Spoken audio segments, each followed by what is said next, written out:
Buenas noches y bienvenidos a mi canal Lectura de la Dama de los Cuentos de Terror.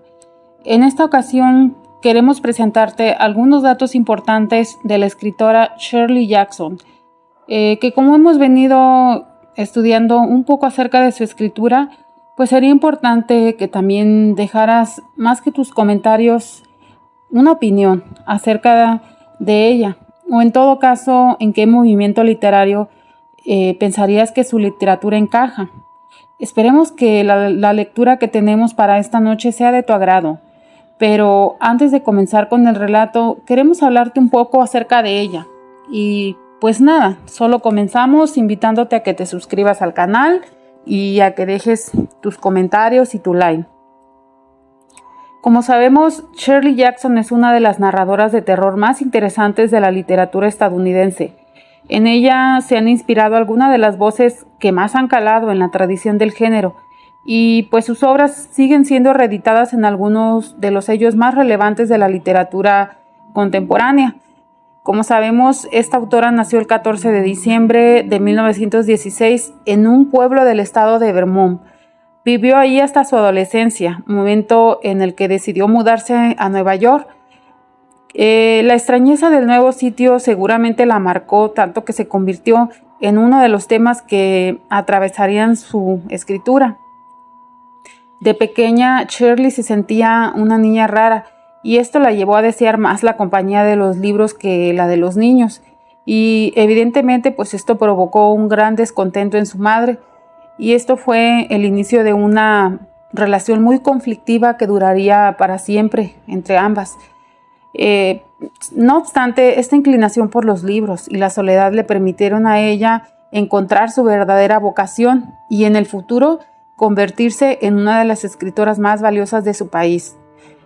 Una de las cosas que siempre se dice de Jackson es que no le gustaba aparentar ni aparecer en los medios, rechazaba las entrevistas y no le interesaba promover su trabajo. Además, estaba convencida de que pues un buen escritor no necesita explicar sus libros, porque ellos se explican perfectamente solos. Shirley Jackson falleció el 8 de agosto de 1965 de un ataque al corazón, obviamente muy joven. En cuanto a la obra literaria de Shirley Jackson, la podríamos ubicar en el movimiento literario del realismo gótico.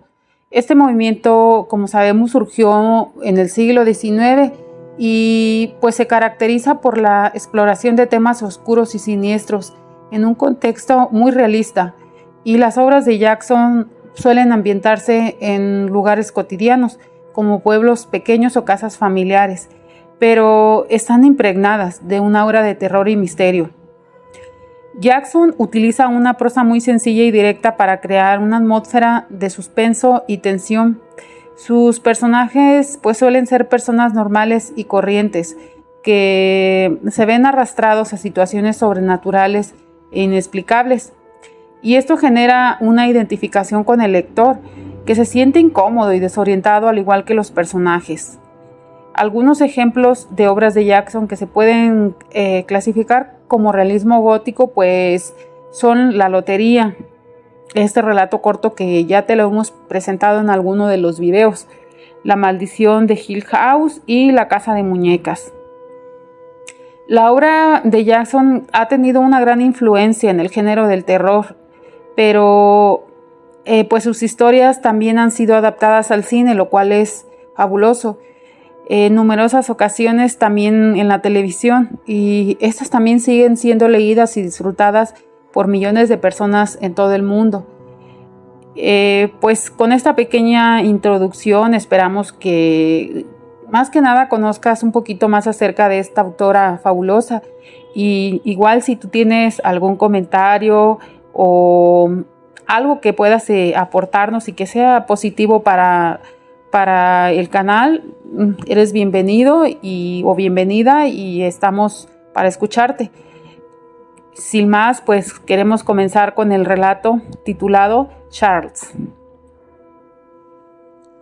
El día que mi hijo Laurie empezó a ir a la escuela de párvulos, renunció a los pantalones de pana con peto y empezó a llevar vaqueros con cinturón. La primera mañana lo vi salir con la niña mayor de la casa de al lado. y me di cuenta de que había terminado una época de mi vida. Mi pequeñín de voz dulce que iba al jardín de infancia se había convertido en un hombrecito orgulloso de sus pantalones largos, que se olvidó de detenerse en la esquina para decirme adiós con la manita.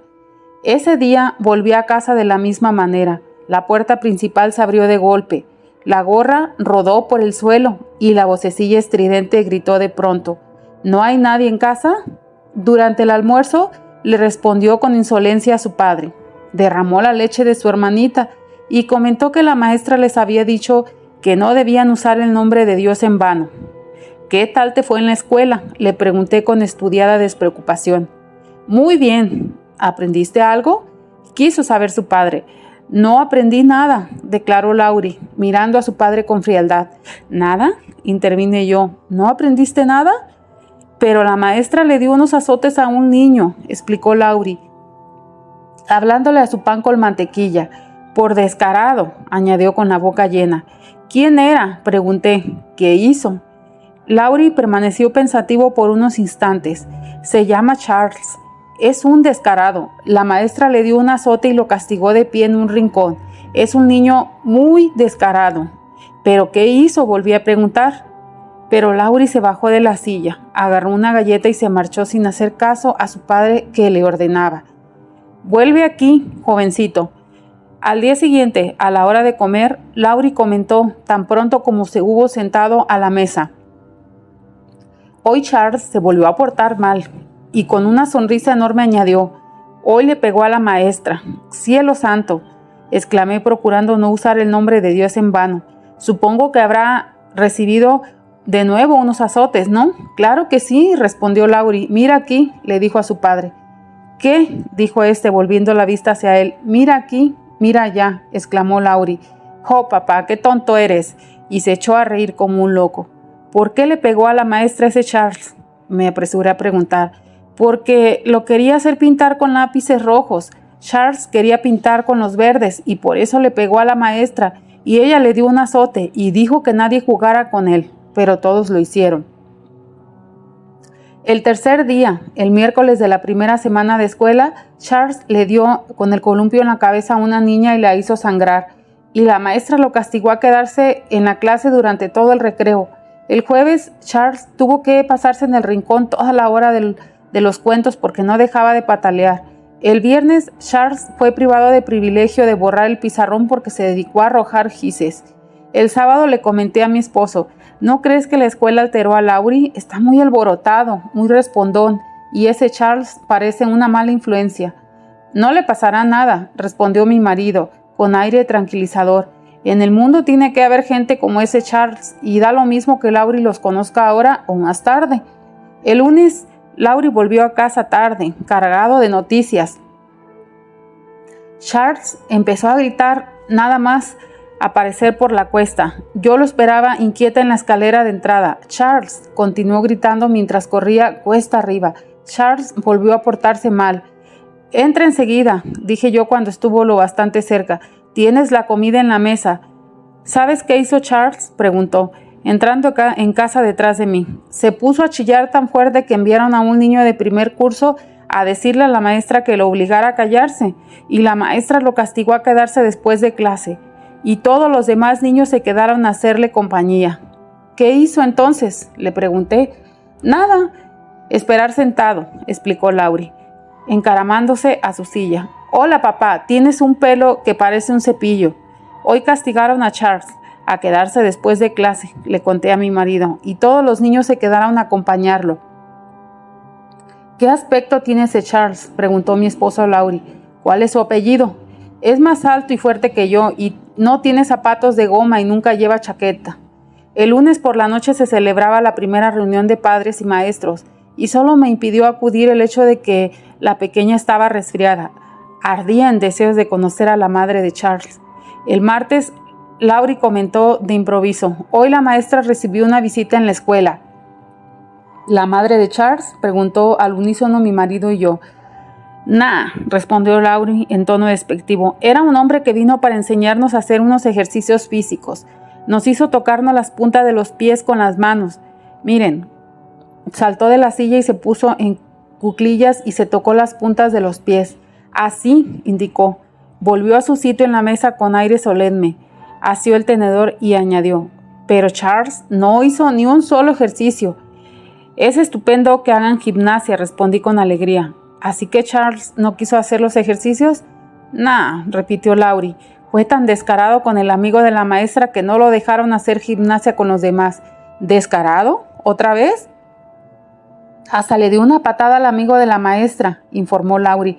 Le dijo que se tocara la punta de los pies como yo lo acabo de hacer, y Charles le dio una patada. ¿Qué crees que van a hacer con Charles?, le preguntó su padre. Laurie se encogió de hombros en un gesto estudiado. Supongo que lo echarán de la escuela. El miércoles y el jueves pasaron sin novedad. Charles se puso a chillar durante la hora de los cuentos y le pegó a un niño en el estómago y lo hizo llorar. El viernes volvió a quedarse castigado después de clase, y los demás niños le hicieron compañía otra vez. A la tercera semana de escuela, Charles era ya una institución en nuestra familia. Cuando la niña se pasaba la tarde llorando, decían que estaba en plan Charles.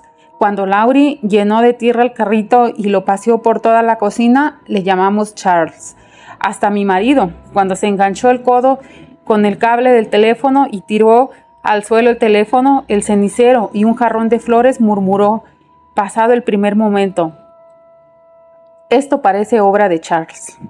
Durante la tercera y cuarta semana pareció que Charles empezaba a reformarse. El jueves de la tercera semana, Laurie informó con voz lúgubre a la hora del almuerzo: hoy Charles se portó tan bien que la maestra le dio una manzana. ¿Qué?, respondí incrédula, y mi marido añadió cautelosamente: ¿dijiste Charles? Sí, Charles, asintió Laurie. Se encargó de repartir los lápices de colores y de recoger las libretas con los dibujos, y la maestra le dijo que había sido un buen ayudante. ¿Y qué más sucedió?, pregunté incrédula. Le hizo de ayudante, nada más, respondió Laurie, y se encogió de hombros. Esa noche le pregunté a mi marido si era posible una cosa así de Charles. ¿Puede ser cierto que haya cambiado? Esperemos a ver, respondió mi marido con ironía. Cuando tratas con una buena pieza como Charles, puede que eso signifique que está tramando alguna cosa. Sin embargo, le dio la impresión de que se equivocaba en su juicio. Charles fue ayudante de la maestra más de una semana. Cada día se encargó de repartir el material y volver a recogerlo, y nadie tuvo que quedarse después de clase para hacerle compañía. La semana que viene vuelve a haber reunión de padres y maestros, le dije una tarde a mi marido. Por fin conoceré a la madre de Charles. Pregúntale qué le pasó a su hijo, apuntó mi esposo. Me gustaría saberlo. A mí también me gustaría, respondí. El viernes de esa semana volvió a la normalidad. ¿Saben qué hizo hoy Charles?, preguntó Laurie durante la comida, casi con admiración. Le dijo a una niña que dijera una palabra, y la niña la dijo, y la maestra le lavó la boca con jabón. Y Charles se echó a reír. ¿Qué palabra?, tuvo la imprudencia de preguntar su padre, y Laurie respondió: tendré que decírtela al oído porque es feísima. Saltó de la silla y rodeó la mesa hasta llegar a su padre. Mi marido inclinó la cabeza hacia él y Laurie le cuchicheó algo con alborozo. Su padre abrió los ojos como platos. ¿Charles le dijo a la niña que dijera eso?, preguntó asombrado. Y ella lo dijo 2 veces, asintió Laurie. Charles le dijo que la repitiera 2 veces. ¿Qué le sucedió a Charles?, quiso saber mi marido. Nada, respondió Laurie. Él estaba repartiendo los lápices de colores. El lunes por la mañana Charles dejó en paz a la niña y pronunció él mismo la palabra 3 o 4 veces, y en cada ocasión la maestra le lavó la boca con jabón. También estuvo aventando gises. Esa tarde mi marido me acompañó hasta la puerta, cuando salía hacia la reunión de padres y maestros. «Invita a la madre de Charles a tomar una taza de té con nosotros después de la reunión», me dijo. «Tengo ganas de ver qué aspecto tiene». «Eso sí aparece», respondí, así como una súplica. «Aparecerá», aseguró mi marido. «No veo cómo van a hacer una reunión de padres y maestros sin la madre de ese chico». Me pasé la reunión muy inquieta, estudiando uno por uno los rostros afables y dignos de los asistentes y tratando de determinar cuál de ellos ocultaba el secreto de Charles, pero ninguno me pareció lo bastante demacrado. Nadie se levantó en la reunión para disculparse por el comportamiento de su hijo, y nadie mencionó a Charles. Al término de la reunión, identifiqué a la maestra de Laurie y fui a hablar con ella. Ella tenía un plato con una taza de té y un pedazo de pastel de chocolate. En el mío había otra taza de té y pastel con merengue. Nos acercamos la una a la otra con cierta cautela y una sonrisa. Tenía muchas ganas de conocerla, le dije. Soy la madre de Laurie. Ah, todas estamos muy interesadas en Laurie, respondió ella. A mi hijo le encanta la escuela, declaré. Siempre está hablando de ella. Durante la primera semana, más o menos, tuvimos ligeros problemas de adaptación con su hijo, me informó la maestra. Pero ahora es un buen ayudante en clase, con alguna que otra excepción, por supuesto. Laurie suele adaptarse muy deprisa, respondí. Supongo que esta vez es la influencia de Charles. ¿Charles? Sí, dije con una risilla. Con ese Charles en la clase supongo que todo el mundo en la escuela debe estar de cabeza. ¿Charles? Repitió ella. No tenemos ningún Charles en la escuela. Fin. Esperamos que la historia haya sido de tu agrado y que puedas llegar a hacer las comparaciones de esta literatura. Muchas gracias.